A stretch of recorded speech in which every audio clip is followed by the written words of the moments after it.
All right. Gary Cheeseman sitting in as acting chair. I'll call the open session of the April 23rd, 2024 Select Board meeting back to order. In attendance, myself, Gary Cheeseman. Peter Clay. Deirdre Parati. Ben Timon. Karen Anger. All right. First order of business is public input. 10 minutes is reserved for public input. All participants wishing to address the Select Board during public comments may do so in person or via Zoom by virtually raising their hand. Speakers must identify themselves by name and street address. The Select Board may not deliberate or vote on matters discussed during public comment, but are not on the agenda. So, first, anybody, any hands raised on Zoom? No hands. No hands. Anybody in the audience wish to speak?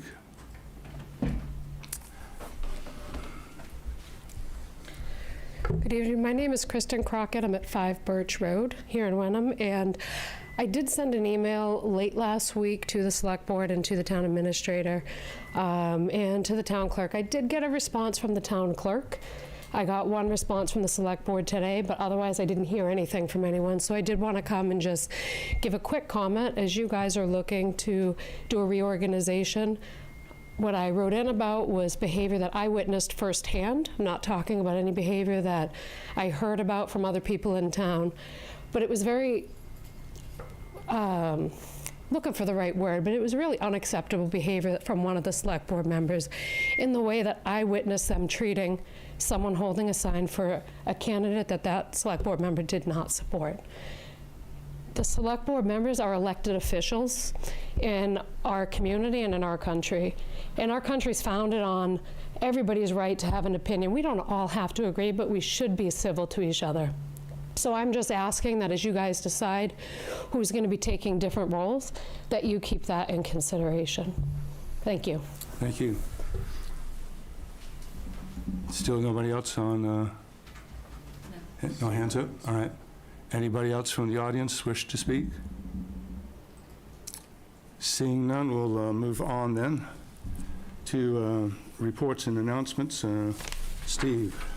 Yep, a few reports. So the 2 meetings ago, the Select Board authorized the purchase of AEDs, assuming that and then submitted the request to the FinCom to release from their Finance Committee reserve. Those AEDs have been purchased, and we're hoping to receive them in about a month or 2. Also, about 2 weeks ago, the Select Board held a National Grid hearing for a petition for a pole location on Lily Lane. We have heard back from them. They are withdrawing their petition. They have identified Lily Lane now as private property. It is not in the public way. And if they would like to place a pole there, they'll need to deal directly with the landowners and secure an easement for that pole. I also want to give kudos to, I believe Eric was on here. Yep, he's Eric Mansfield and the Water Commission. They were recently given an award for receiving one of the top marks in the state for far exceeding state and federal guidelines for drinking water quality. So they're going to be hosting the DEP will be hosting an award ceremony on May 9th at Devon's Common Center in Devon's, Massachusetts, to present them with the award. We received a request from the Board of Assessors to entertain Town Council for assistance in navigating Mass General Law, Chapter 59, Clause 5, Section 3, which covers a tax exemption under charitable organizations and educational institutions.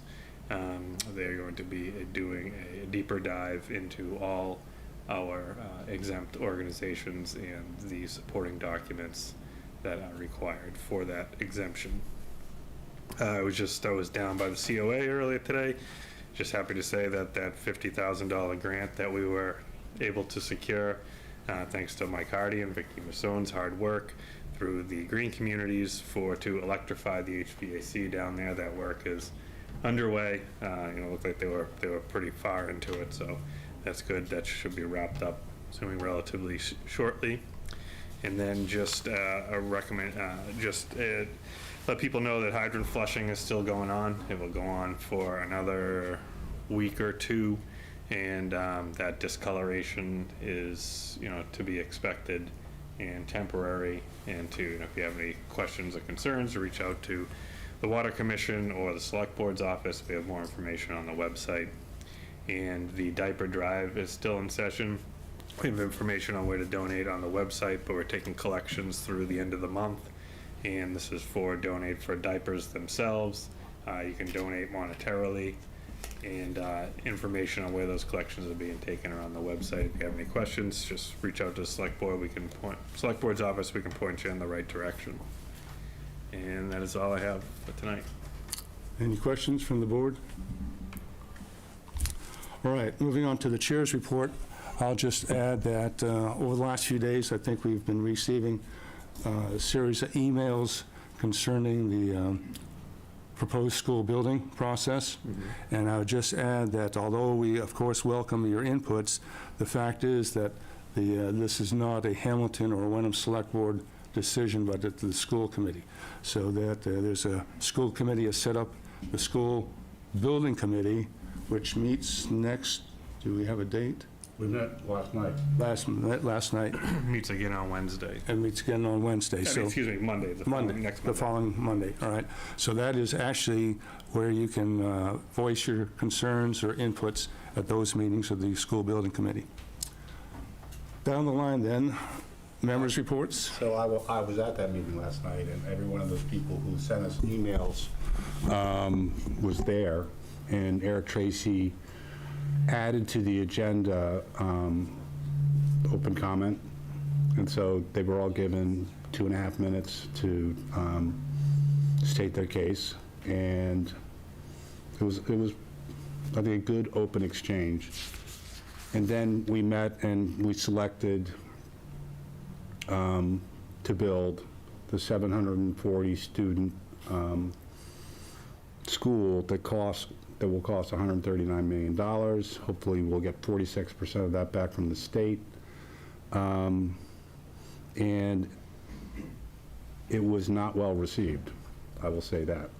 So for this to actually go through, I think the school committee and Eric and others interested are going to have to figure out how to sell this idea. There are a lot of good financial reasons for why we would do it, but based on the 445 people who signed a petition saying no, you're starting from a pretty rough place. Very well. Deidre, I know you need to speak about Earth Week here. Yes, absolutely. A couple things just before I get to that. The Master Plan Advisory Committee we wrapped up our work last week on Thursday night, and we voted to submit the master plan to the Planning Board. So the Master Plan Advisory Committee is now finished, and I just want to thank everyone who served on that committee. It was a long road. People put in a lot of time, effort, and really a lot of thought and care into this plan, and I think it's something to be proud of. So it is now in the hands of the Planning Board. I want to say thank you to the Hamilton Council on Aging, because some of us had the opportunity to attend. They had Brigadier General Enoch Woodhouse to speak, I think it was last Saturday, one of the last surviving Tuskegee Airmen, and I have to say it was truly a profound honor to hear him speak about his life experiences, something that I will not forget. And I'm very grateful to have had that opportunity. And then on to Earth Week. As Steve said, it was great to see the heat pumps being installed this morning at the Council on Aging in Wenham. They had a wonderful program this morning talking about reducing waste, trash, compost, and recycling, led by Jeannie Morand at the Council on Aging. It was great. Tomorrow from 9 to 11, Vicki Masson, who is our energy manager for Wenham and also for Hamilton, is going to do some updates on grants, solar panels, charging stations, decarbonization, and other such wonderful topics. On Thursday from 10 to 11, the representatives from our new Climate Action Committee in Wenham, as well as the Environment Committee in Hamilton and the Hamilton-Wenham Climate Action Team all will be there to talk about the work that they all have been undertaking and getting off the ground. And then on Saturday, the sort of culmination of Earth Week, the Hamilton Wenham Climate Action Team is hosting an open house at the community house from 12 to 4, and it is about making the electric switch. And you can come and learn and ask questions all about solar panels, electric vehicles, heat pumps, and all of these wonderful things that are available, and people will be there to talk it through and explain it and cheer you on. So that's all. Thank you. Ben? I think if I remember right, last year, they also had entertainment for kids at the event. At that So- event?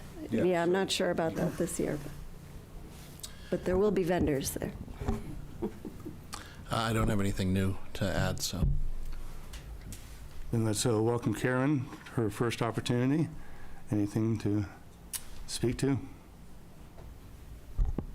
Yep, the only thing I would say is that on Saturday, I really encourage the community to come out. We have a good number of little leaguers that are participating in a very large parade, and it would be great if the community can come and support them. That's going to start at 9 o'clock, and with the culmination of ending at Pingree Park. And it starts at Pingree, or? I Or is- believe it actually starts right down here, and then they march right down Main Street, and then they end at Pingree with a ceremonial kickoff. Thank you. All right, then on to new business. Welcome to Select Board Member Karen Anger. You want to formally introduce yourself and anyone else? Yep, my name is Karen Enger. I am extremely excited to be part of the Select Board. I want to say thank you to a good portion of the folks in the community that have been excellent and supportive. There are two people who, in particular, that I wanted to say thank you to publicly, and that would be my husband and my daughter, who is I believe, in the audience now, maybe with the headset on. They have been extremely supportive, so I just wanted to say thank you for this opportunity, and I'm excited to hit the ground running. Thank you. New business, item B, is the Select Board reorganization. So after the election, we have new membership here. We'll need to have a chairman, vice chairman, and clerk tonight. So the process, I'll open it for nominations for the chairman first, looking for a second. Any comments? And then a roll call vote on the chairman's position. And then once the chairman's position is settled, then I'll vacate this seat and the chairman can proceed with the other two jobs to be filled. All right, then at this point then, I'll open the floor for nominations for the position of Select Board Chair. I move that Peter Clay be appointed Chair of the Select Board. Do I hear a second? Second. Karen seconds it. Any comments? All right, then I'll move to the roll call vote, starting with Junior. Karen, this yay or nay? No, yeah, no, that's fine. Yay. Ben? Ben, yay. Deidre? I'll abstain. Peter? Yay. Gary, yes. So that's 4-0-1 on the vote. All right, then, Peter, All right, so let me, we Switch can take the seats and, I really like to, sure. Because the camera's on you there. No pressure, Peter. All right, so, can I nominate somebody? sure, you can open it and then nominate. I nominate Gary Cheeseman for vice chair. Anyone want the second?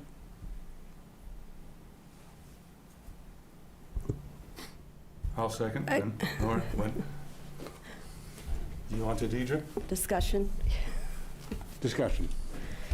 So I know that when there was a three-person chair, there was sort of an expectation or an agreement of rotation. So I just think that that needs some discussion now that the board is 5 people, because it doesn't quite line up the same as before.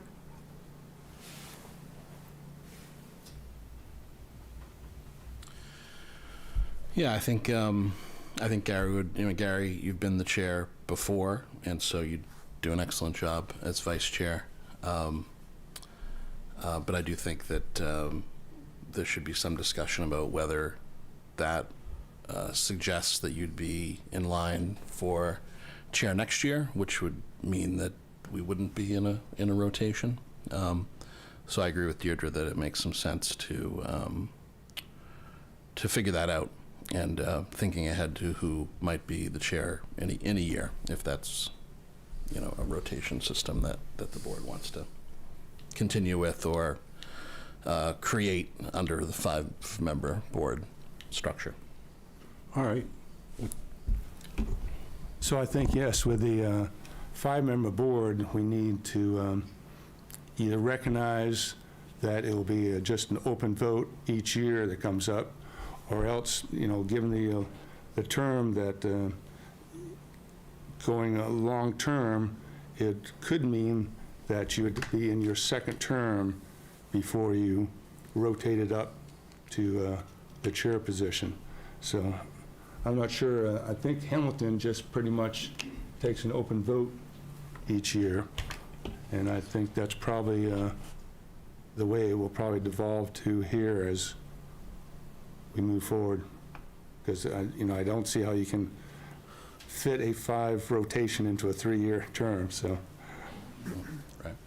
Well, I guess my concern is that those of us who are newer are not likely to have an opportunity to be vice chair or chair, right? And if you've been... I hope not. I mean, Yeah. at some point, you two should definitely get a shot. Yeah. I mean, my personal preference would be, and I realize the motion on the table is for Gary to be vice chair. I'd be okay with that, but to be frank, my preference would be that Deirdre be the vice chair. So I'll just lay those cards out on the table. But and I think part of the reason is because I think that one of the newer members should be in line for the chairmanship next year, given that Gary has been chair and did an excellent job as chair. But I think that it makes sense for one of the newer members one of the new members of the 5-member board should be in position to be chair next year. So that's my preference, but I realize that the motion is on the table right now for Gary.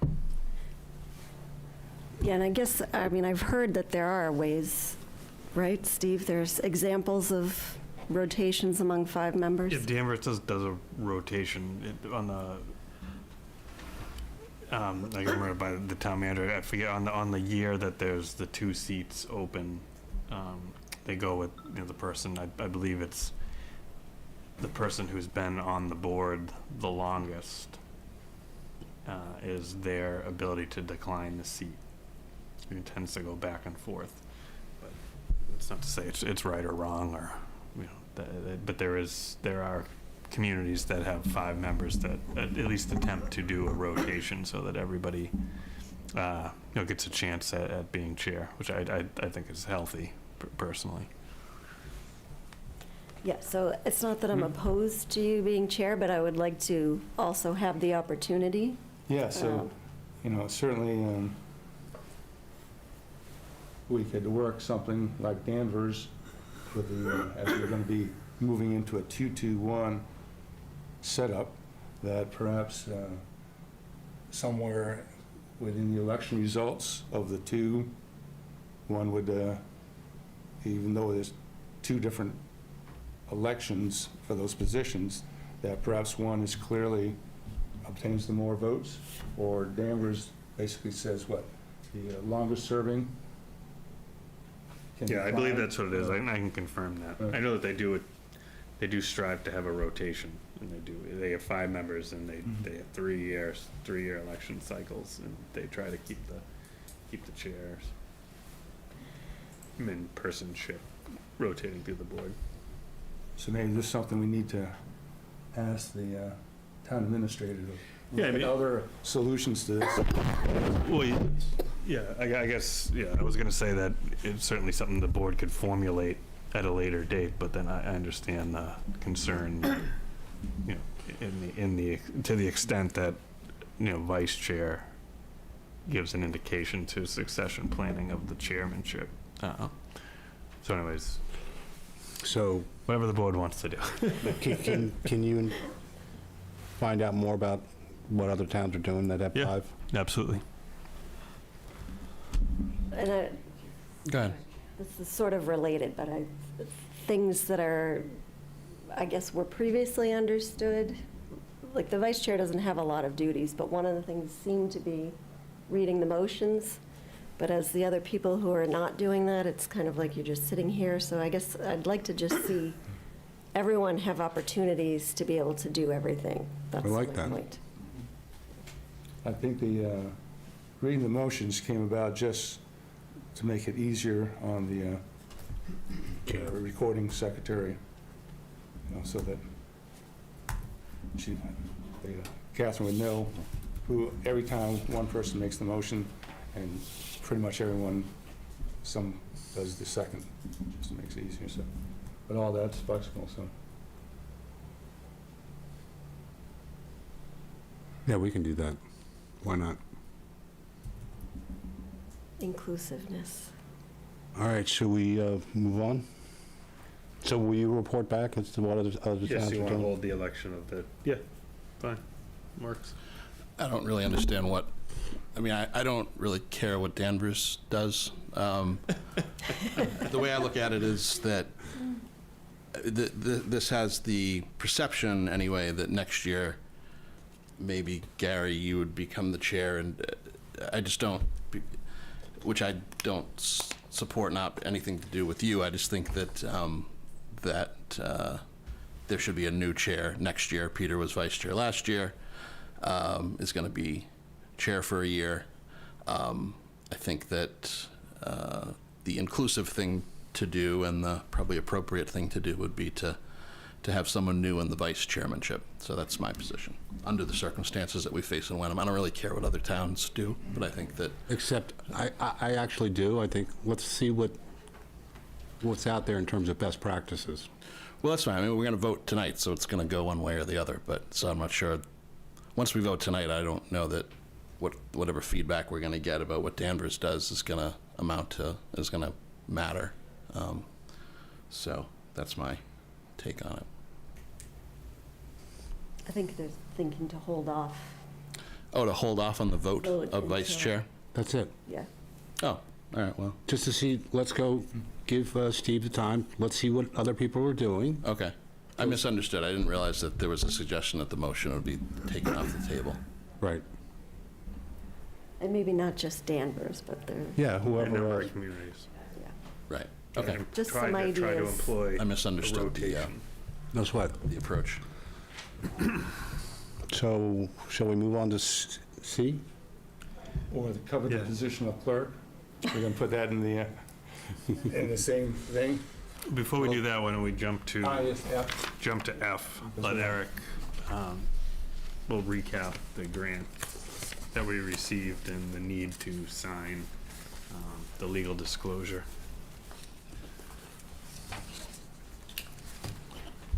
Okay, where's F? Why don't you make Eric a panelist?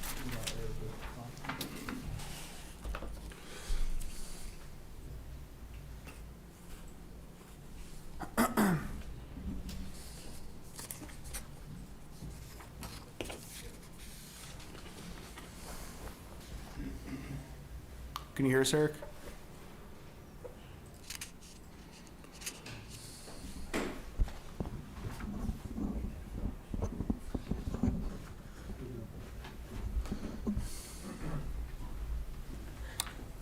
Eric, are you there?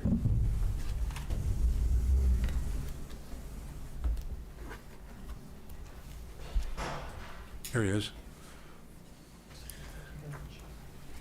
Do you know the HW Cam person's name? HW Cam, can you double check the sound coming in from the Zoom? As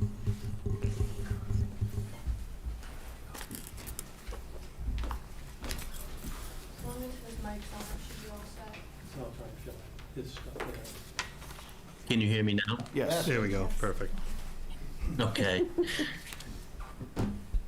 So we've been working with Hamilton over the past few years, and it started with a grant that they started looking at how to move water around the North Shore communities. And that was actually part of the kickoff to the North Shore Water Task Force. And over the years, we did talk about getting grants to look at how we could have a better interconnection between Beverly Salem Water Supply Board. In October, the Mass DEP with the Water Management Act came up with a substantial amount of money to the North Shore area so that we could look at these things plus PFAS, which is the forever chemical that we're now dealing with. So we applied for the grant, we got it, $232,000 for between us and Hamilton to look at installing, how would we move water from Beverly Salem to us and Hamilton, and also to look at basically a hydraulic study of our system, plus where the new EPA maximum contaminant levels for PFAS has just been announced. We're below the current standards, but going in the future, by 2029, we're going to have to do some sort of treatment.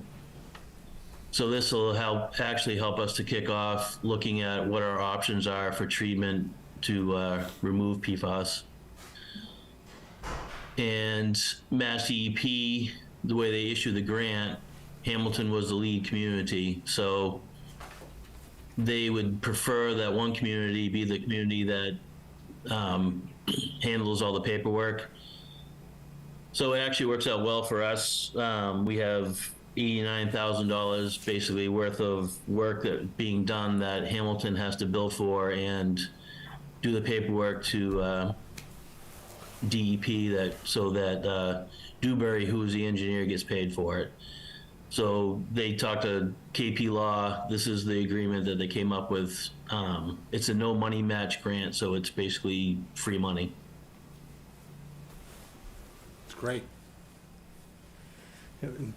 Thanks, Eric. And so the board here is asked to, similarly to the regional school agreement, where he will have an attorney from KP Law, Robin Stein, representing both Hamilton and Wenham in our engineering services agreement through this grant.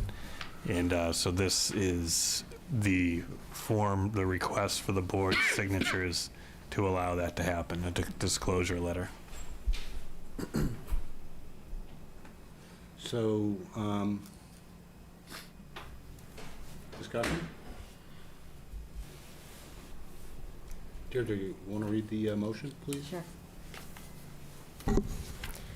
Move to vote to sign determination and consent pursuant to Massachusetts Rules of Professional Conduct, Rule 1.7, representation of the towns of Hamilton and Wenham regarding Mass DEP Water Management Act grant provided by KP Law.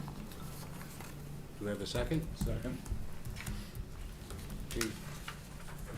Discussion? No. Okay. Peter votes yes. Hearing yes. Deirdre, yes? Ben, yes. Karen, yes. Perfect. Thank you, Eric. Congrats, Eric. Congratulations. All right, so now we can just take them in order. C. Okay. Let's review the election day results, please. Yep, I'll walk through the election day results. I will read the position and how many seats were available and the winner. So we held our local election on Thursday, April 11th, 2024. For moderator, we had one seat, Roger Smurge. Select Board, 3-year term, one seat, Karen Anger. Board of Assessors, 3-year term, one seat, John Bucco. Board of Health, 3-year term, one seat, David Frankel. Wenham Housing Authority, 5-year, 1 seat, Martha Carr. Wenham Housing Authority, 4 years, 1 seat. In this, we had a number of write-ins, 2 of which achieved 5 write-in votes. So there was a tie, Gary Cheeseman and Anthony DiStefano. Both candidates, I believe, declined the seat, or Gary declined the seat. Anthony DiStefano remains to be interested, however, in a situation like this where there is a tie in write-in votes, the vote is invalid, so this will become a select board appointment, which the select board will appoint an individual to the Wenham Housing Authority. The question number 1 for the appointed town clerk was yes. Planning board, 5 years, 1 seat, Peter Clay. Water commissioner, 3 years, 1 seat. We had Diane Dixon was winner by write-in, has declined the seat, so that will also become a select board appointment. Hamilton Wenham regional results. Hamilton Wenham Library trustee at large, 3 years, 2 seats. Denise Basalian, sorry I mispronounced that. Grace Mio. Hamilton Wenham Regional School District Committee, 3 years, 2 seats. Julia Campbell, Jennifer Carr. Hamilton Wenham Regional School District Committee, 2 years, 1 seat. Trenton Honda. And that concludes the results from the annual local election.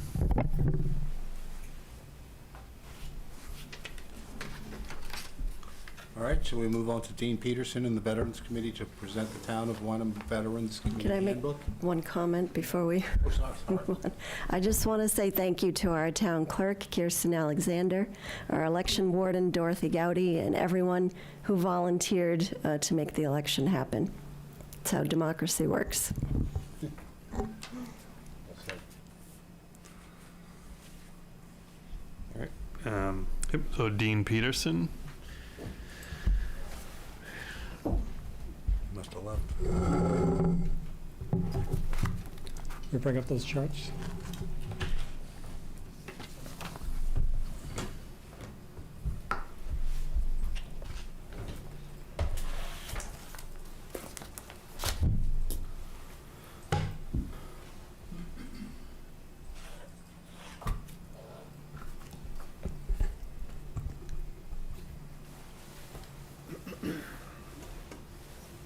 All right, for openers, I am not Dean Peterson. I looked up and like, where is Dean it?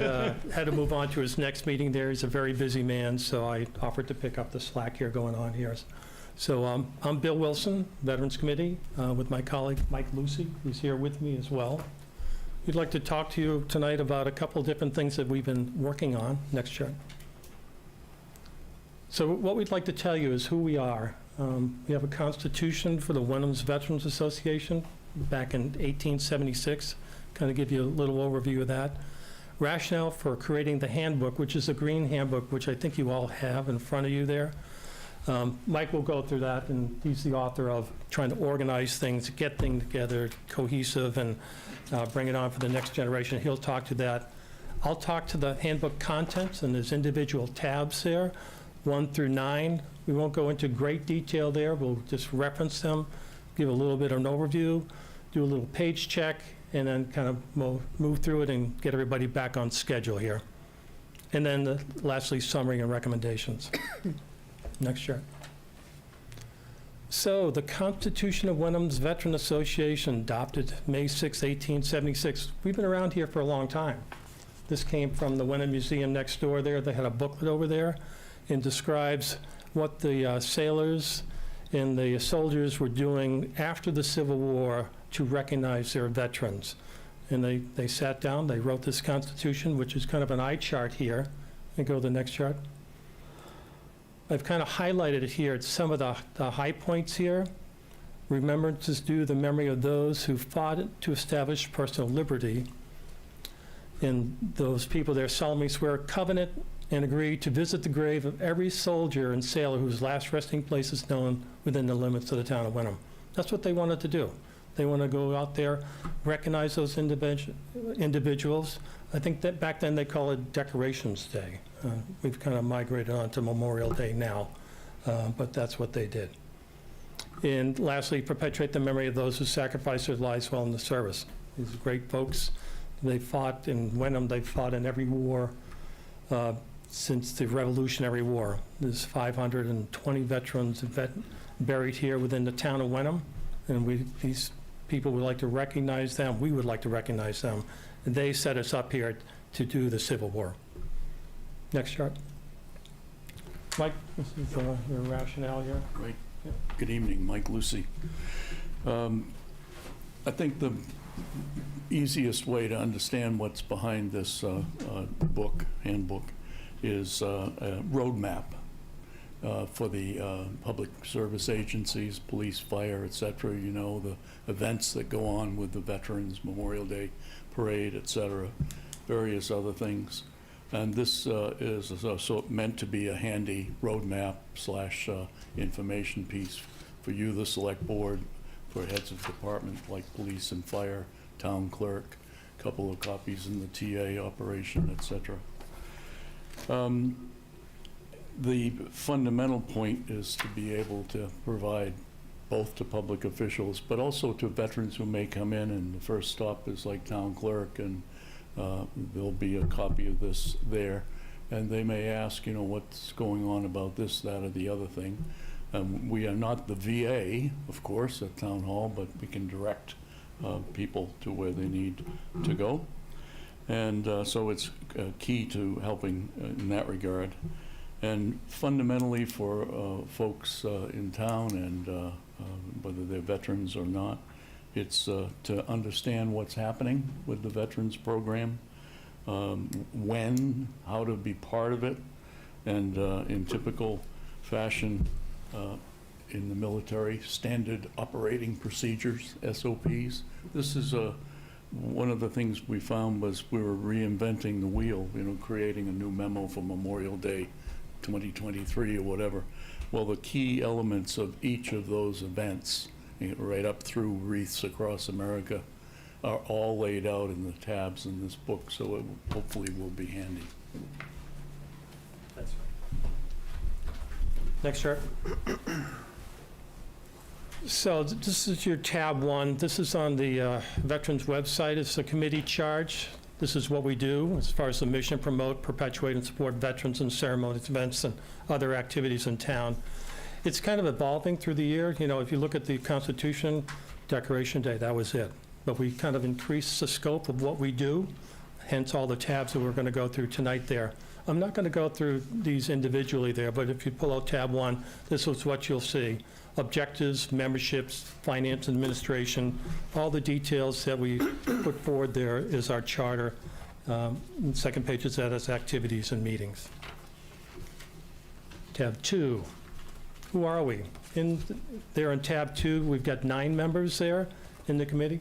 We've written a bio on each and every one of us in there to tell us who we are, our service, what we did, where we live in town, what our contributions are. And it's a very august group, really a bunch of great people. I enjoy working with them, being with them, and talking with them once a month. Ben joins us on a regular basis there at our meeting there. We enjoy having them as well. Tab 3. Memorial Day. I look at this as Dean's thing. I think everybody's been down there for Memorial Day to look at what happens and all the things that go into making this a big town event there. It provides the citizens of Wenham beyond an opportunity to honor the men and women who died in the military service. Just not that. It's and if you look at some of the detail that he has in there in the the SOP, Standard Operating Procedure, he gets into the procedure, the 90 days before Memorial. What are you doing? 30 days, 60 days, speakers, all kinds of things. Down at Cheeseman, if you look at some of the panels around there, you can see the band is on the upper left-hand panel there. Cheeseman Park down there, we go down there, we have a ceremony there as well on the day. In the cemetery where the parade ends, and then the Civil War Monument. It's a big deal. A lot of stuff goes on, a lot of people involved, a lot of moving parts. Next chart. Flag Day. This is one we instituted 2 years ago, that what do you do with your old tattered flag? You know, no one really knew. So we studied it, and we came up with a standard operating procedure that we would take the flags from the individuals in town, collect them, and then have a retirement ceremony there, down at Pingree Park there. Steve Kavanaugh's in the upper right-hand panel there, set everything up, fireman on station there, took care of coordinating everything, and then we have a detailed ceremony, which is in the tab, of how we retire the flag, how we employ the fire department. We have guest speakers come in there, and then we have the scouts that help with the burning and all that. So it's a kind of a great day. I've done it a couple of years in a row now, but it's always good to see the fire department participating full-time, all in, all the time. Great crew to conduct the American flag retirement ceremony. Next chart. Veterans Day. Once again, Dean's been doing this and committed to paper what's involved with setting that situation up there. It shows him at Patton Hall over in Hamilton. He was a guest speaker that day and did a very moving and riveting discussion about his time in Vietnam with one Marine who didn't quite make it there, just to remember the veterans and those that have sacrificed so much. And it was a great day. And then downtown as well, it's always cold. But we have the scouts there shown in the right-hand panel there. The dean speaking up front there in front of the monument there, the scouts there to honor the veterans and Veterans Day. Once again, the SOP has all the details in there for your reading pleasure at some point. It's kind of the corporate knowledge of how we do things in town. And it's committed to print here, so you don't have to reinvent it. Or if someone goes down, what do we do now? We're not going to have a parade, and we're not going to do this. Next chart. Reefs Across America, this will be our 7th year. I hope everybody gets their water bill this year and looks at the little flyer that's in there and donates to buy a wreath that we put up on probably the second Sunday in December. The town donates money, we buy wreaths and go out there and put a wreath on every Veterans game grave, 520 of them. They're the ones with the flags out there. We put the wreaths out there, have a ceremony. And the big thing that we're kind of transitioning to, we want more involvement of children to honor, to teach what we're doing here. You can kind of see on the panels here, I think that was Vivian Appel down there with Wind Dodge in the lower panel there was one of the presenters of the wreaths there. And a young man looking at the dedication of, I think that was the Air Force wreath. We have speakers there in the left-hand panel over there, Girl Scouts and Boy Scouts. They have a speaking part as part of the presentation. And then the large crowd. I think we had a good crowd last year. This will be our 7th year coming up. Hoping to have another good year. Good participation from all. Tab 8. The VA, as many of you are aware, is a wonderful organization helping veterans and their families. We are very fortunate that we're associated with the Gloucester office of the VSO, and the head of that office is Vianette Ciparini, and she has been just super in being very supportive of everything that the Wenham VetCom tries to do. So we're hats off to those folks in Gloucester. Next slide is up already. Yeah. Finances. As you may recall, over the years, especially in connection with the Veterans Memorial, the Perkins Fund and whatnot, a variety of families and individuals have generously donated for perpetual care, et cetera. And the current balance on those accounts, which are managed for the VetCom by the town finance department, current balance is $118,000, and the town budget, as you know, provides an incremental $10,000 a year to pay for the expenses related to the annual program, whether it's the Memorial Day or any of the other activities.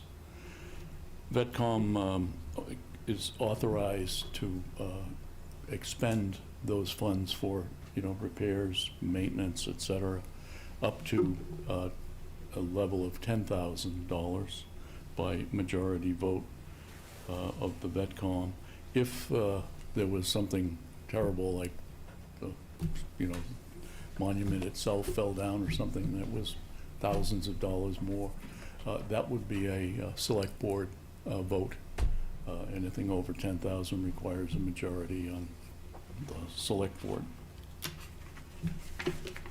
And I think that brings us to, there you go.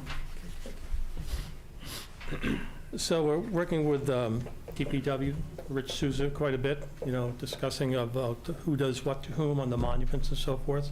So we developed a memorandum of understanding to say what they're going to do and what we're going to do for the events.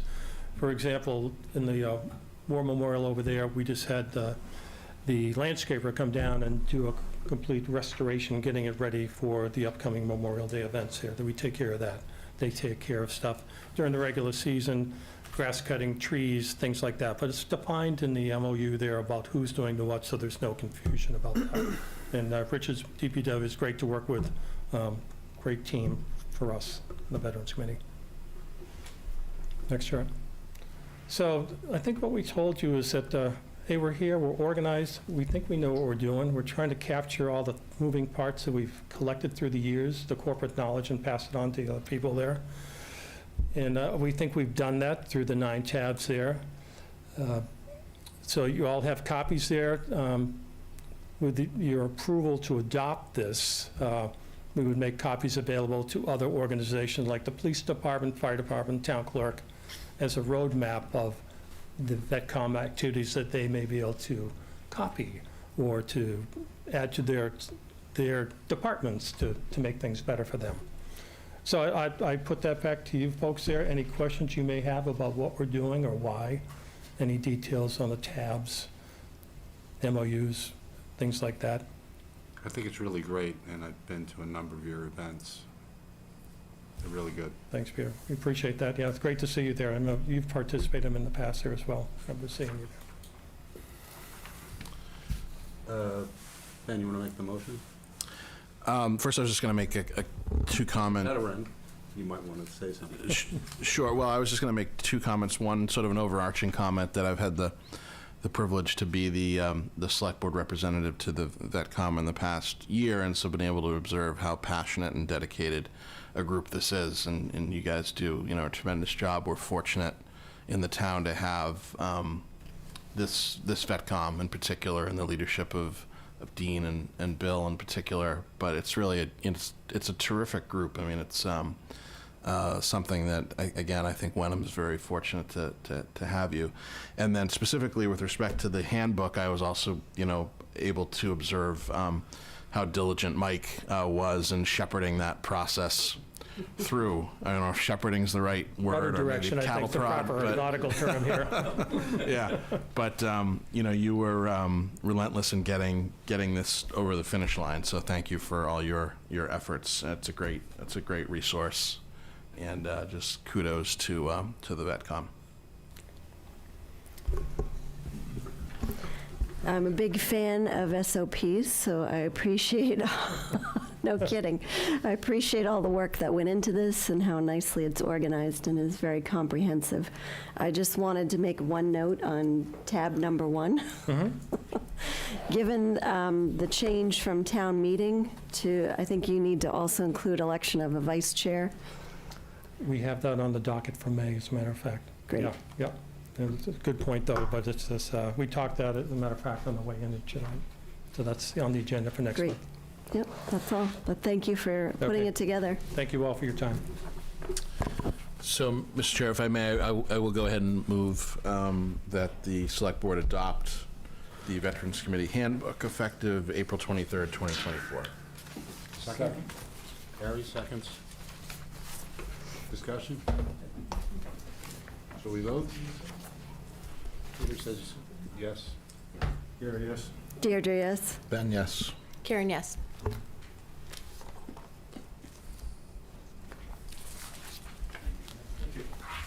Elect a clerk or something?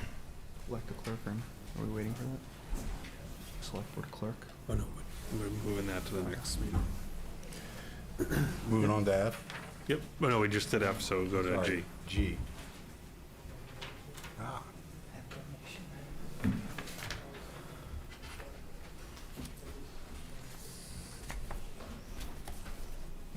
So talking about the appointments of full-time patrol officers, David LeConte and Thomas Gorzinski. And Chief DiNapoli is here, can add a little information about these individuals. Hi, good evening, everyone. Can you hear me okay? Yes. Great.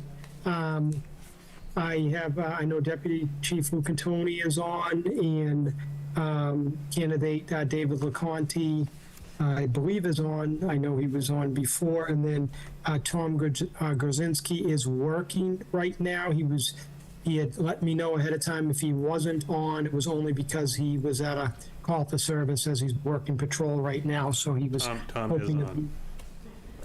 Do you see him on? Yep, Tom is on. Great. So I'm super excited to be here. Deputy and I have been kind of overseeing this process for a while since these openings manifested themselves, and it was a lengthy process. As mentioned in the past, you know, now more than ever, it's super difficult to find quality police candidates, and you know, we put a whole lot into this. I want to, you know, before I even go any further, I want to specifically thank Sergeant David Marsh and Sergeant Chad Labrie, who were involved with the background process for these candidates. And, you know, we put a lot into that, and it's not cookie cutter by any stretch. It's super thorough, super detailed, and they did a really nice job turning over every stone and kind of getting to know these candidates from the friends, neighbors, relatives, co-workers, you name it. And so I can, you know, stand before you or sit before you confident that we're bringing quality candidates, which I can do. I'm going to start off with David LeConte. David is currently working as a police officer in Rockport, Massachusetts. Dave's over 20 years full-time police experience, so he's coming with a super wealth of knowledge that he's going to bring to the department, which we're very happy about. He, you know, we have some newer, younger officers, and we're confident that his experience professionally is going to be a great help to everybody in town and in the police department. He's a certified motorcycle operator, a certified field training officer. He's also a proud recipient of a Medal of Valor from the state of New Hampshire involving a shooting incident he was in, and conducted himself incredibly. He you know, as mentioned, passed all portions of the background process, and so I'm super happy to put David LeConte forward for hire with a tentative start date of May 6th of 2024. I'm not sure, Dave, if you want to say a few words.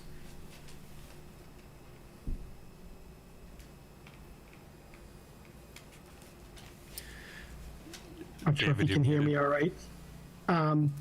While we're waiting on that, I'm going to move forward with Tom Gorzinski. Tom right now is a police officer in Nahat. Oh, Dave, are you there? Yes, I am. Okay, I just not sure if you wanted to say a few words to the board. Yes, I would. Good evening, everybody. It's a pleasure to meet you.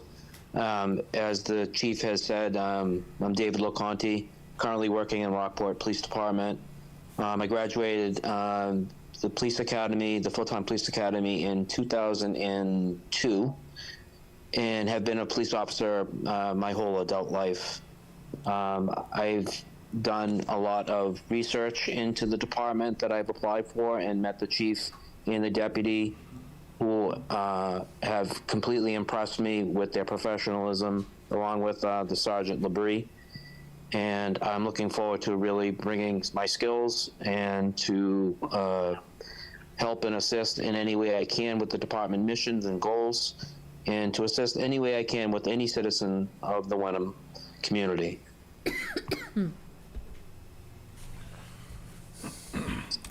Thank you, David. Thank you. Thanks, Dave. Again, welcome aboard. Looking forward to getting you started. As mentioned, I'm going to move on. Tom Grzinski. Tom got a bachelor's degree in economics from Salem State. He is currently a police officer in Nahant, where he's been the last several years for the Nahant Police Department. 3 young children, and he's a busy guy, and he did a phenomenal job in the interview process as well. And as mentioned, similar with Dave, we're very lucky and fortunate that Tom's willing to come on board, and we're looking forward to him being a big part of the future of the Wenham Police Department. So, Tom, not sure if you're still there, if you're able to say a few words, if you're interested. Yeah, he's declining promotion to a panelist, I believe. As you mentioned, I think he's probably on patrol and he's listening in, so he's unable to talk. Got it. Yeah, I had a feeling that might be the case. He let me know ahead of time. But again, I just want to, thank the board for allowing us to be here. We're hoping once they both do get up and running, my plan moving forward with all new hires, especially with COVID behind us, the deputy and I have been talking a lot about this. We were super happy with the event that we had a few weeks ago and got a lot of good feedback from the troops, and we're hoping with all new hires moving forward to have them in person at a meeting so they can formally meet everyone in person, and we can have the clerk there, hopefully to have them both formally sworn in person so their friends and family members can be there with them. So once they get started, we'd like to do that in the near future. But I just want to thank everyone again for giving us the time. And just one moment, it looks like Tom may wish to speak. He has his hand up. Great. Here we go.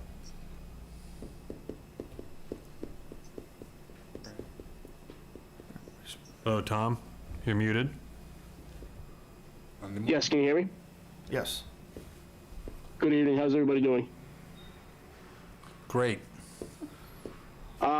So like Chief DiNapoli said, I'm super excited to join the team up in Wenham. Currently working in Nahant. I graduated from the police academy last January from the Linfield Police Academy with the first ROC. Before that, I kind of bounced around the engineering field for about 8 years or so before starting my law enforcement career. So I was kind of looking for specific departments when I was looking for new opportunities, and Wenham caught my eye, mainly because of the tight-knit community there. It's a small town, small department, which is what I essentially looked for when I started my career. As the chief mentioned, I have 3 small kids, so obviously I'm very excited about work, but also family is a big a really important issue for me as well. And meeting with Chief DiNapoli and Deputy Chief Luke Antoni on several occasions, I kind of got the vibe from them that it's a really family-oriented department, and that's kind of what I was looking for. And I'm more than happy to be joining the department. I'm super eager to hit the ground running.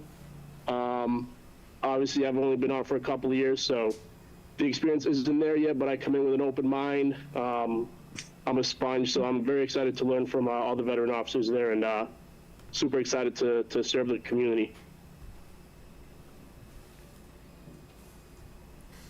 Thank you. Thanks, Tom. Appreciate it. As you can tell, we're really proud of the 2 candidates that we're bringing forward. Again, as mentioned a few weeks ago, a lot goes into this process, and it takes a team effort for everyone involved at the police department. And I'm proud of one of the things that Tom mentioned. What we say to all the candidates, the deputy and I, with kids and been married a long time, that it's family first. And if your family's not your first priority when you're coming in the door, this isn't the police department for you. And I'll die on that hill every day of the week. So we got two good family guys, two dads, and they're happy to be on board, and we're happy to have them. So I just want to thank the board again, everyone involved. I want to let you know that I really appreciate the support that the board has always provided to the police department since the deputy and I have been in place, and I can't thank everyone enough, and have a good night.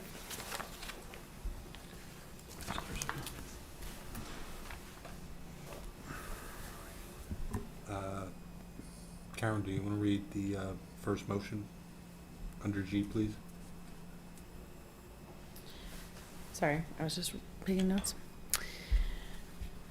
Yes. Motion to move to appoint David LeConte as a full-time police officer effective April 23rd, 2024 through June 30th, 2024.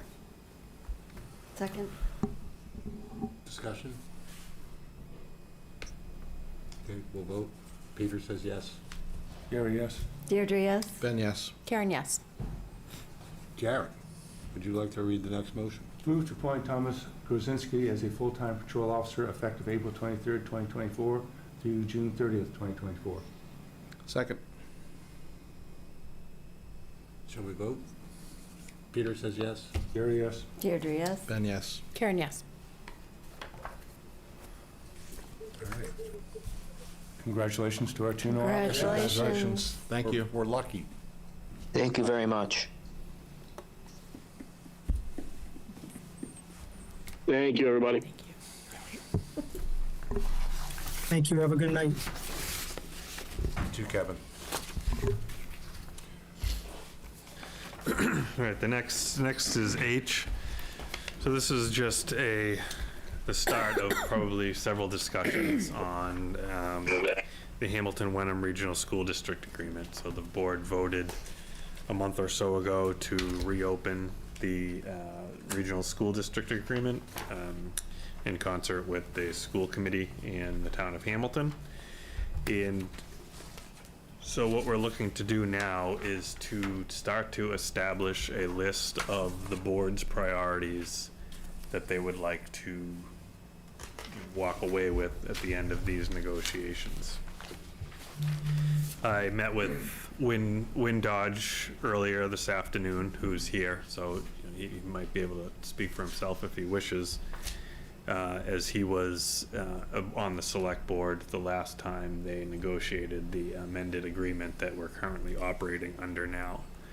We talked about a number of things, operational, administrative wise, delivering of the budget sooner, transparency in their budget documents, things like that.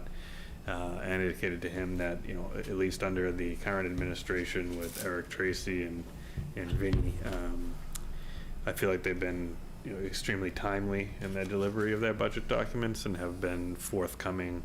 Eric, maybe almost to a fault, is very candid, and there is no games with him. He tells you, how it is and what his intentions are, which I think is a great quality.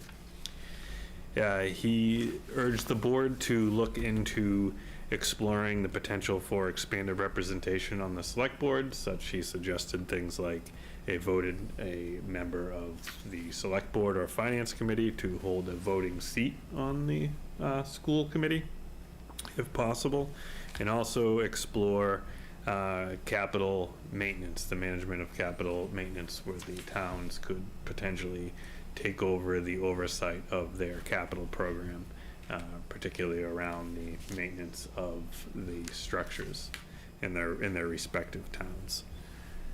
And Win, if you want to see if, Win, do you have anything you'd like to add to the board?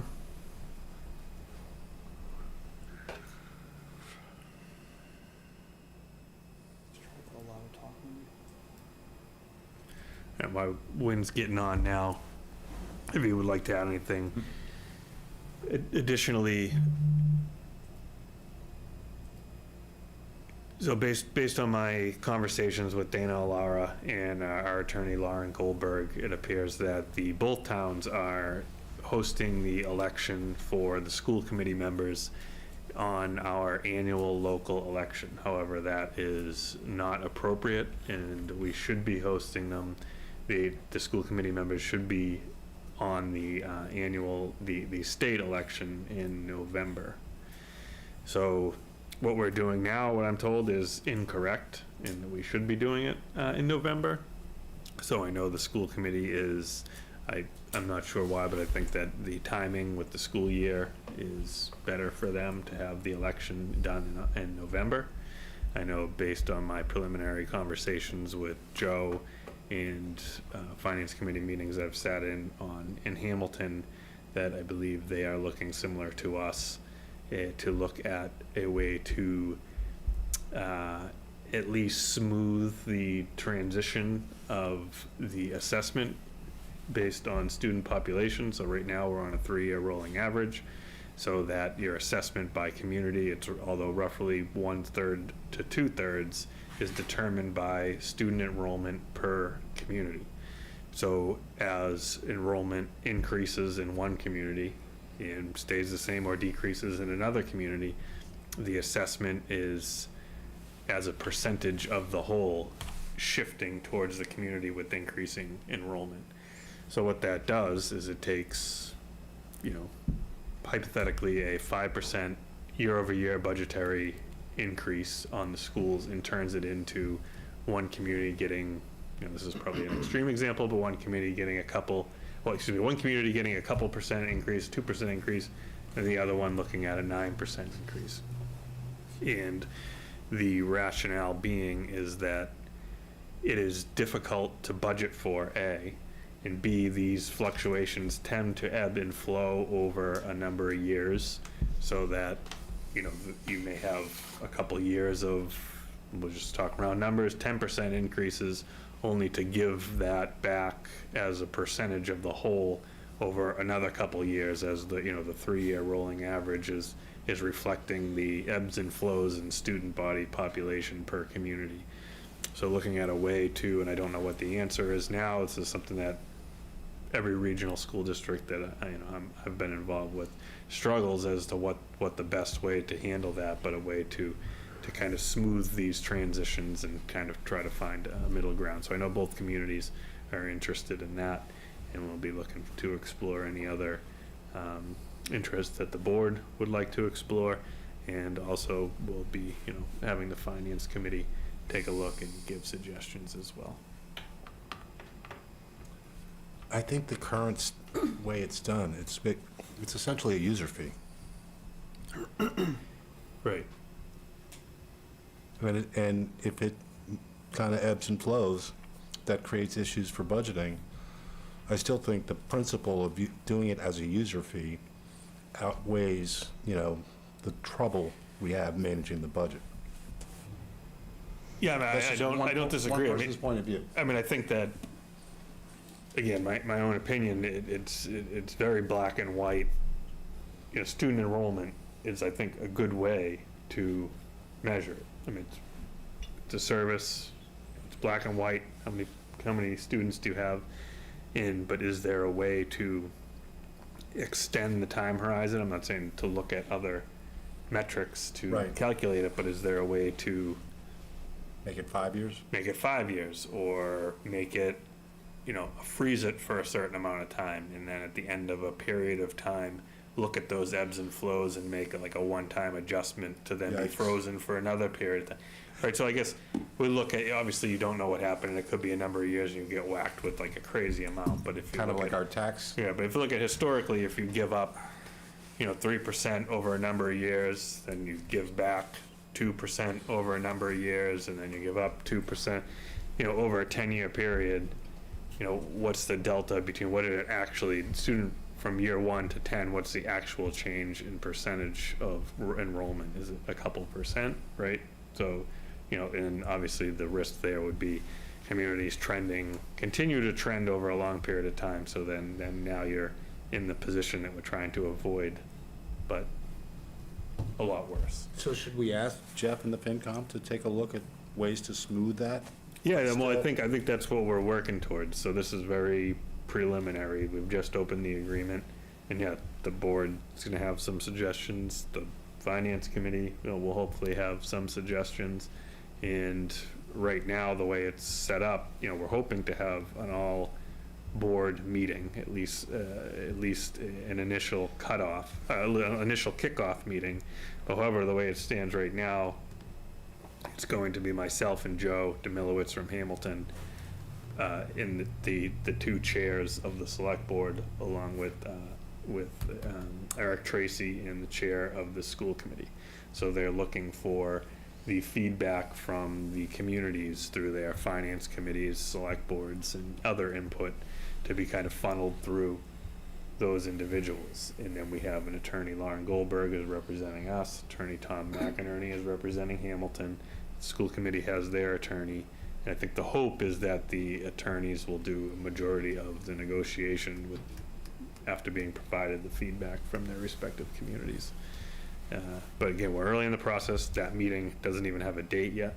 So we're just trying to get this out there, get the creative juices flowing, and start coming up with ideas and things you want out of this. Maybe it's nothing. Maybe it's just some sort of smoothing and fix the elections, right? So it's not like an exercise to try to find something, but it's the time. If there's things that you want changed, then the time is now to at least bring them up.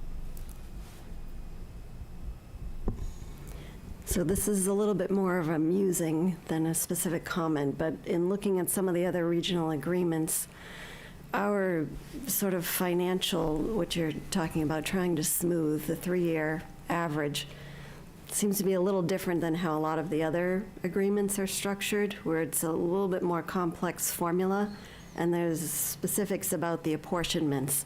And I'm wondering if the way that they're doing it, which includes evaluation, some of them included population count, not just student enrollment, 25% of this and 65%, does that add to the stability? I guess it could add to the stability. I will say, Manchester, Essex is one example. It certainly adds to the complexity. It adds to the questions that, when we used to, from my understanding, we used to have a formula similar to the ones that have, I believe it was a piece of population, piece assessed value, piece total student enrollment. I think the concern there was that, at least in the assessed value piece, where it's under the discretion of the Board of Assessors, you can, in theory, artificially deflate your assessed value to reduce your overall share in the school district. Not saying that was happening, but I think that was a concern at the time, that let's try to make this as black and white as possible.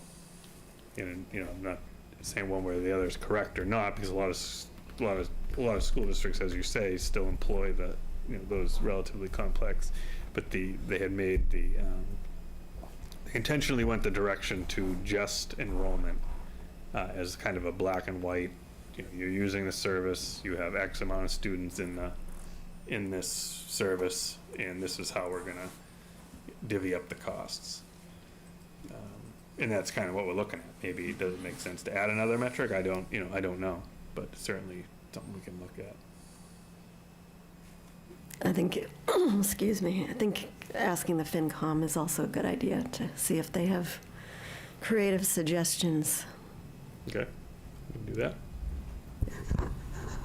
So I think we should definitely look at perhaps codifying the process that has been very successful over the last 2 or 3 years as compared to previous administrations, so that, either the quintuple meetings or lay out within the agreement a process for coordinating budgets. Also, I think we've seen that maintenance can be an issue, and perhaps we should look at the town's handling part of the building maintenance, whatever. Certainly on contract, the lawns are done by Wenham DPW, right? And Yeah, that's well. yeah, so we could look at some efficiencies as to who does the leaves, yeah, who does the lawn, yeah. So who does we have to salt sort that beds, out. who But does- I think in the past there's been idle snow plows that were purchased but not used, and other efficiencies that we could look at. And certainly, both towns have a vested interest in maintaining the buildings, and perhaps the scale of things that perhaps towns can, or DPW would have more expertise than the school has on that. And then certainly I think we should look at the participation of the select board, or the composition of the school committee itself has always been looked at, and we should look at that because it changed from 9 to 7, which alters the 2/3 vote somewhere, but certainly I think we've seen that direct input from the towns might benefit the whole budget process. So I think probably this is already recognized, I'm guessing, but the language in our agreement needs to clearly be modernized, right? It's from some years ago, it's not really, doesn't read current like a lot of the others seem to. But I do think specifically the section on elections, I think needs to be thought through.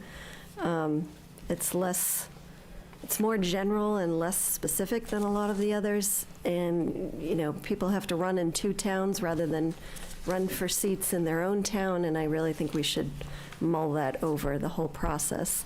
It seems a little bit convoluted to me.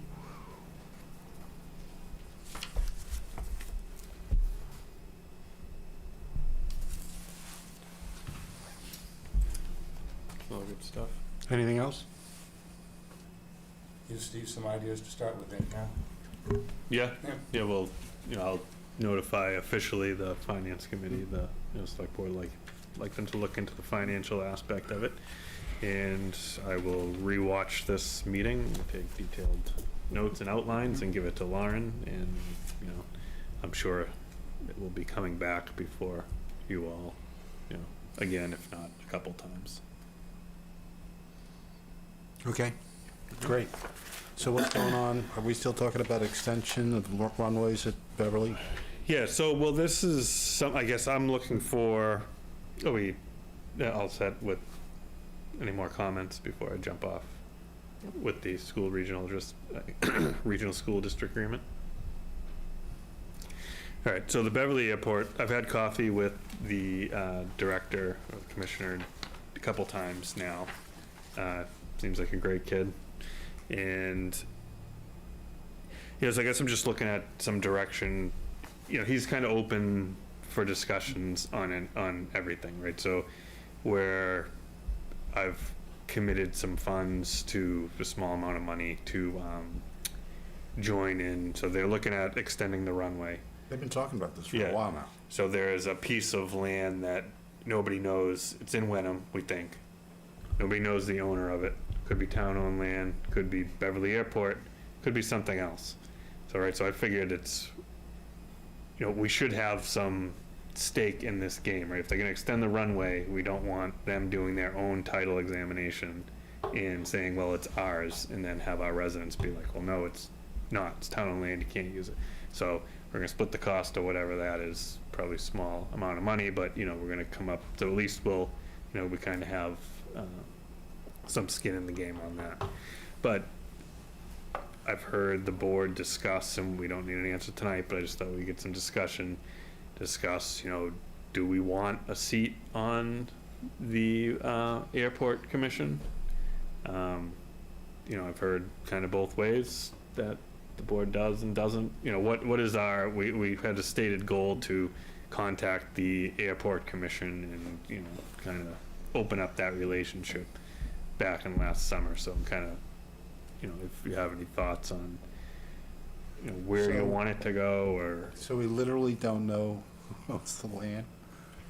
No, I mean, honestly, that's not super uncommon in Massachusetts, like these little excess pieces of land that, don't amount to much. And But if it is Wenham land, yeah, right? Theoretically, we could stop them from extending the runway. I don't know. I mean, I don't know. Like the FAA, I'm not sure. I'm not versed enough on that to, maybe Ben, maybe with land use, but I'm not sure. I know the FAA is pretty powerful when it comes to airports. Yeah, I mean, I think it would certainly delay and approval. I'm not sure whether I have no, opinion on whether extending the runway would be good, bad, or indifferent, but if it's a matter of, creating some leverage on the part of Wenham, then there would certainly be an obstacle. I don't know that the FAA ultimately, as an agency, would have sort of an eminent domain authority in this context. They probably would, but it would also probably be a multi-faceted and complicated thing. So certainly it would increase our bargaining position to the extent that we wanted to exercise that as part of this. So, in the piece of, it's kind of almost folklore at this point, but supposedly, decades ago, Danvers opted to forego their pilot payment. So pre-1946 acquisition of an intermunicipal airport is their in Mass General Law.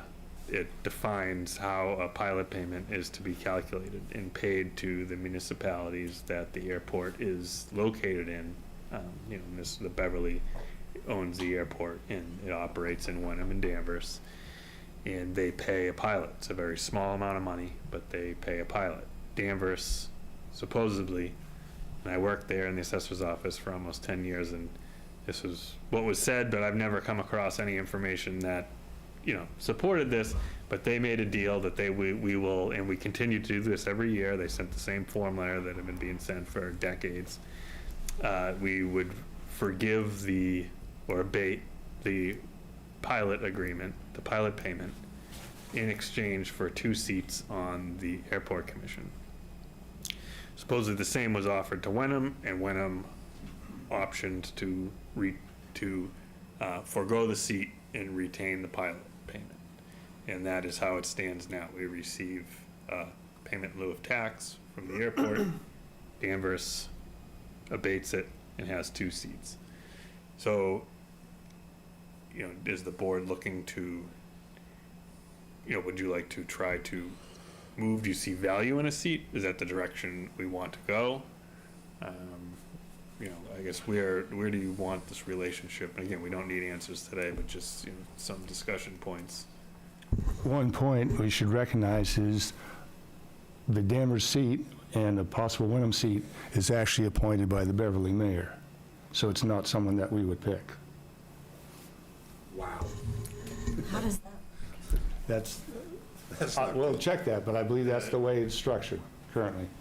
That the Beverly Did mayor you makes, apply for it, or? Yeah, I don't know. Yeah. I don't know that. Interesting. How Beverly? do we know how many seats are on the commission? I think it's 9.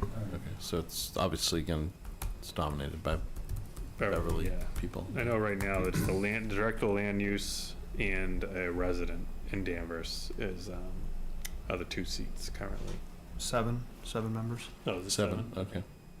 Yeah, so 2 out of 7, which is including the Danvers. not an insignificant number, but it looks like the best we could hope for, Steve, it sounds like, would be negotiating 1 member, not 2 like Danvers. Yeah, I think that was, at least that's the way it's been. Right. That's what we gave up when it was on the table a number of years ago. And what's the pilot payment? Like, what are we talking about in terms of I magnitude? think it's a couple grand. Couple thousand? Yeah. So, it's actually a very small strip of land that Wenham has as part of the airport. but that's what we would give up potentially if we took the seat. Yeah. That's kind of insignificant, I would say. And, living in West Wenham, I think it would be important to people in that area of town. With flyovers, there are, at least to have a seat at the table and a voice. You're not going to sway. You're not going to be a voting bloc, but at least you'd have a voice to voice concerns. And, there are parts of Maple Street where the planes are shearing the roofs. I read the strategic business plan like 3 years ago on the Beverly Airport, and the reason they want to extend it is so they can put more fuel in the jets, so they can go farther. And it's already loud, Yeah, and so I think, our position, like you, where you live, and then you get the whole Wenham Fairfield community, they're not happy with those jets. Yeah, it's extremely Now, loud. granted, some people would say, well, you knew the airport was there when you bought the house. But extending is, I think, a new ballgame.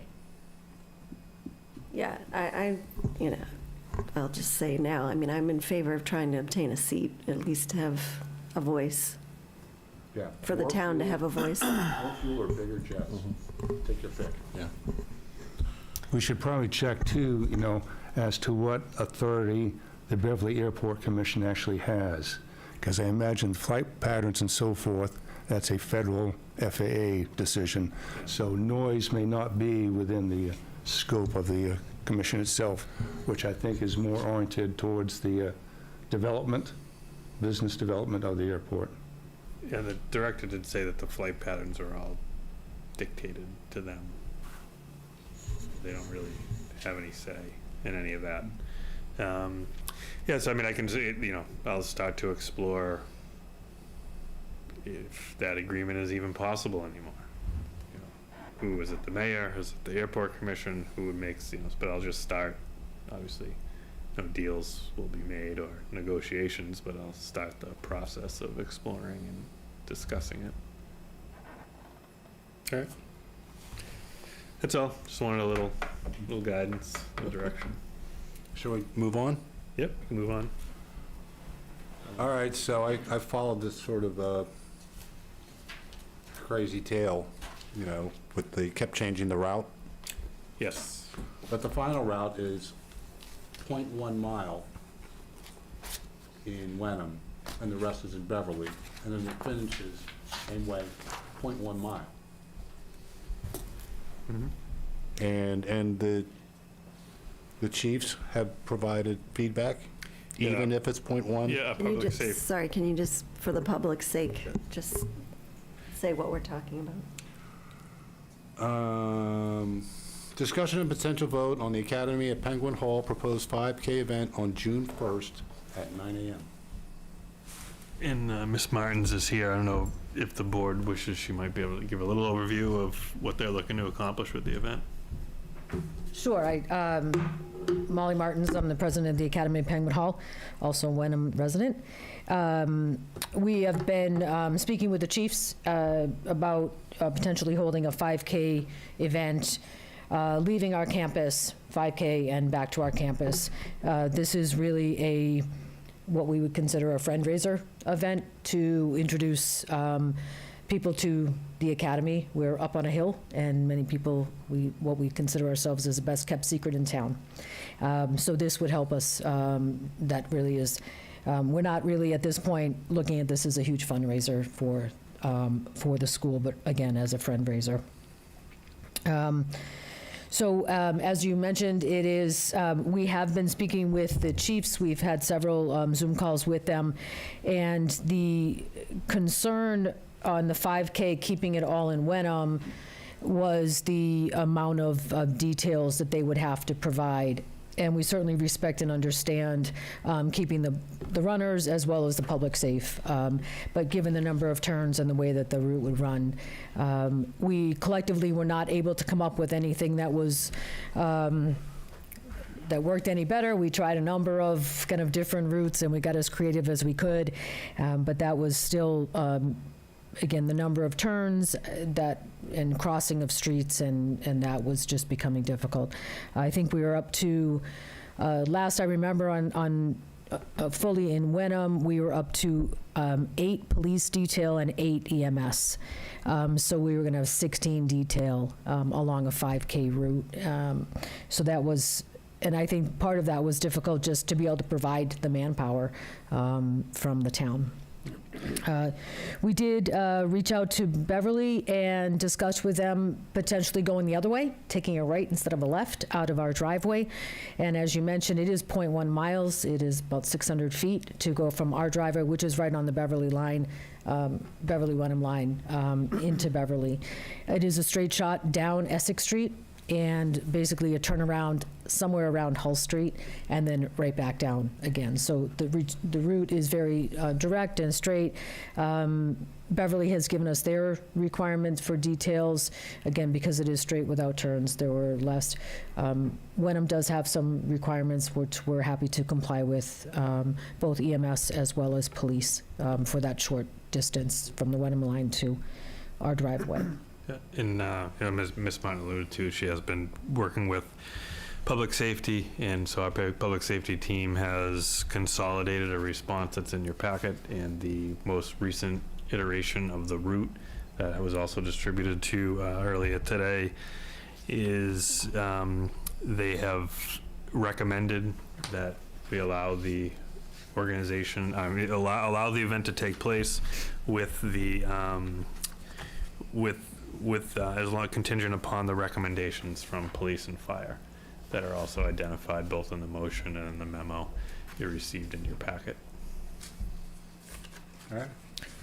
Could I just ask a question, please, just to clarify? I have not seen the motion or the final recommendation. I just wanted to clarify. I think I know what it is, but I just want to make sure what we're committed to before you all vote on it. Yeah, so it's recommendations that a detail consisting of 2 EMTs be present and 2 police officers with 1 cruiser for traffic safety be present.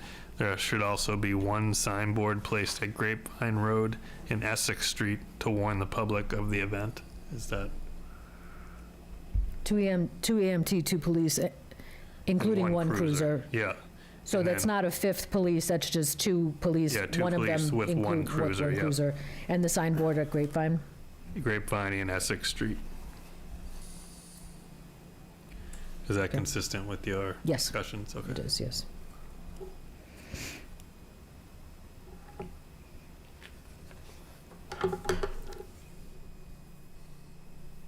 Can I ask for a motion? Yeah, I think you're up. All right. Motion, move to approve the Academy at Penguin Hall 5K event to be held Saturday, June 1st at 9 a.m., coming out of their main entrance at 36 Essex Street, turning right towards Beverly, and then returning to the same location with runners and walkers. This is contingent upon the Fire and Police Department recommendations that a detail consisting of 2 EMTs be present and 2 police officers with 1 police cruiser for traffic safety be present. There should also be 1 signboard placed at Grapevine Road and Essex Street to warn the public of the event. Second? Discussion? I have a quick question. From a public safety perspective, is that the same day as Melody Miles? Will No, we it is be- not. It's not, okay. No, we have no chance against them. So. I wasn't looking for that. I was looking from a. No, I know, I don't believe it is. That was one of the ones we checked, and we did check in the runners. I know there's a website for all the 5Ks for serious runners, and I don't believe we conflict with that. It is the same day as the Hamilton Wenham High School graduation, but obviously, your route doesn't come close to Because the now high that's school. that's at the high school now. It used to be over, would have been a problem Yeah, if it a was few years toward the ago. college, right? Yes. Right. All right, you ready to vote? All right, Peter says yes. Gary, yes? Deirdre, yes? Ben, yes. Karen, yes. Thank you very Good much. luck. I hope it raises your profile. Thank you so much. We really appreciate that. One just clarify, and I can call the chief or deputy chief. The signboard is that, as I understand it, is a Wenham signboard, is what Sergeant Marsh had said to me, right? Yeah, it could be. I Okay. don't. Yeah, I'll coordinate. confirm. I'm I'll happy to. confirm. You can reach out. Shoot me an email too. I'm happy to coordinate. That's fine. the I can just, I logistics. think that's what they said, so I'll just Okay. coordinate them. Okay, Yep. thanks so much. Thank you. All right, shall we move on to discussion and potential vote on one-day liquor license for First Church in Wenham for funeral reception, April 26, 2024, 12 to 2 p.m. Straightforward. Discussion?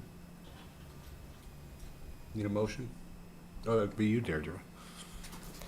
Move to approve the one-day liquor license for First Church in Wenham for funeral reception April 26, 2024, from 12 p.m. to 2 p.m. Second. Ready to vote? Peter says yes. Gary, yes? Deirdre, yes? Ben, yes. Karen, yes. Oh, boy, these guys are really greedy. Can we talk about the potential vote on one-day liquor license for First Church in Wenham for a private fundraiser, April 28th, 2024, from 6 p.m. to 7:30? Discussion? Need a motion? Deirdre? Wait, I have a quick question regarding discussion points. And this is my understanding, every single time they have a request for a liquor license, they have to come in front of the select board? Yes. Can we review how often that is done? And my question really comes from, unfortunately, the church has had several members pass away over a certain amount of time, and the timing in between the select board meetings isn't necessarily always timely. And there's a lot of paperwork as far as insurance and things that go with this. Is there a way we can take a look at making this more effective, a little bit more of a more streamlined process so they don't have to come in every single time?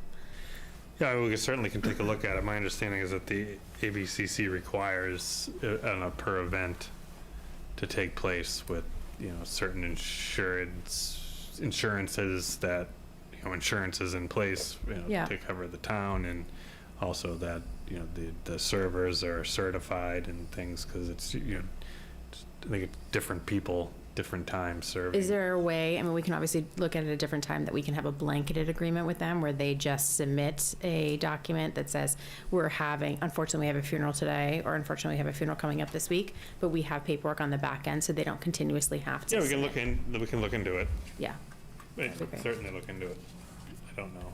Because My I think understanding in is that- some of these, the timing is a little bit off between the time that they have to, unfortunately, they have a quick turnaround for some Right. of these things, and there's a Understood. lot more paperwork that has to be done between insurance and select boards. So if there's a way that we can have the majority of the paperwork done and just submit a quick amendment, I Yeah, I'll think take a that look would, and see if there's an alternative Yeah. approach, for sure.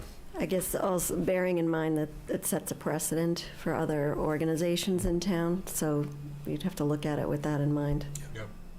Good point.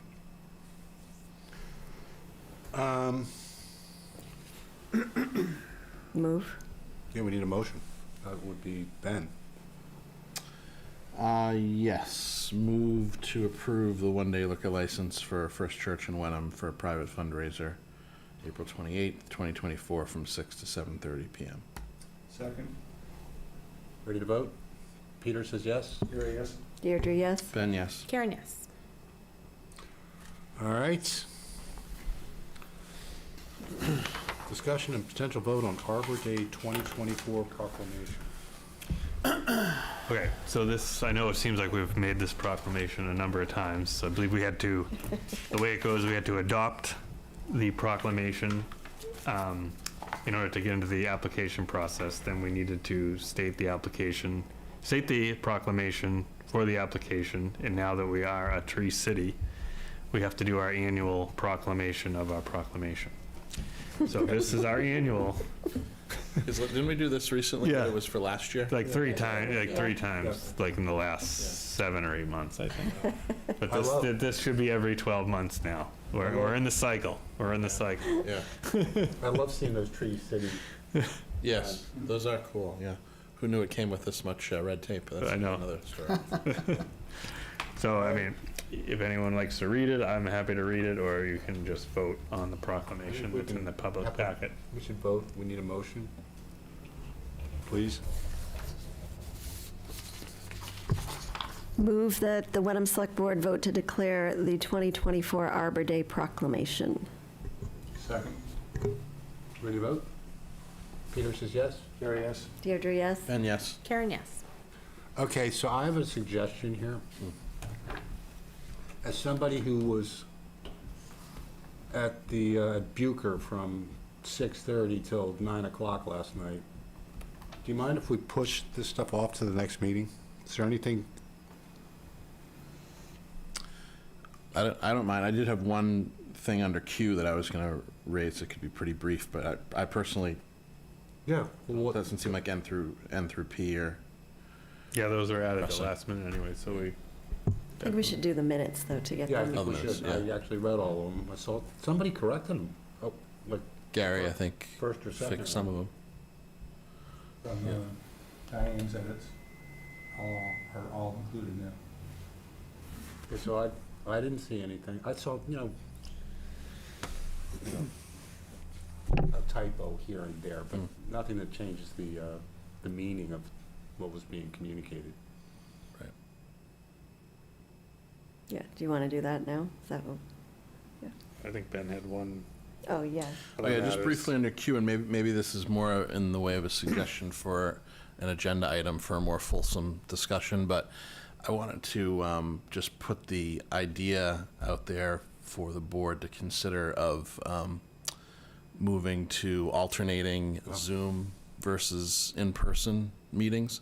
So in my private legal practice, I deal with a lot of municipal boards and representing clients and so on, and obviously people do things a lot of different ways coming out of COVID.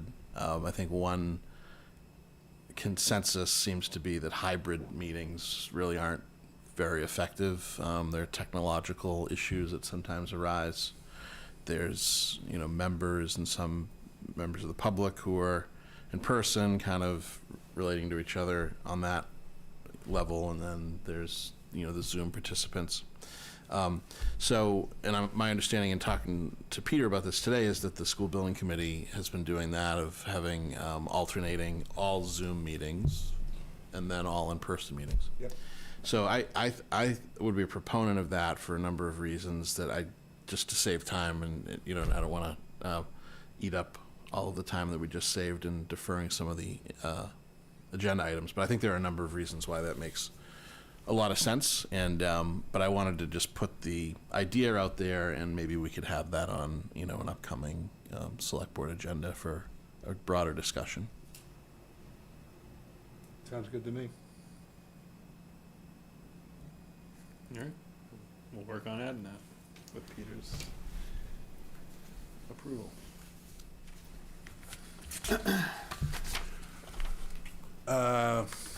Any nits and nats on the meeting? Sorry, The minutes?